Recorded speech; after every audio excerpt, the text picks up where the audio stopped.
এক ভাই একটা কমেন্ট করেছে, কমেন্টটা একটু দেখেন। উনি বলতেছেন যে ভাই ইফতারের জন্য লাইন ধরে এটা নিয়ে কিছু বলুন।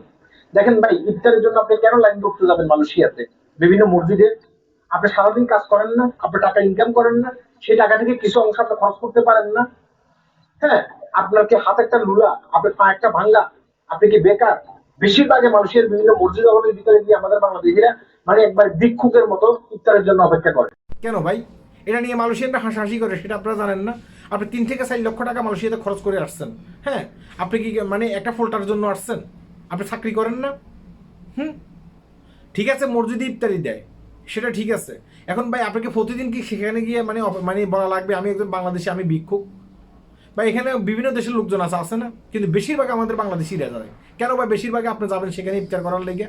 এটা নিয়ে মালয়েশিয়ানরা হাসাহাসি করে, সেটা একটা একটু বোঝার চেষ্টা করেন। হ্যাঁ, বিবেকের ভিতরে একটু ঢুকান ভাই। আপনি একজন মানুষ, আপনি একবার সচেতন মানুষ, আপনি টাকা ইনকাম করে খান।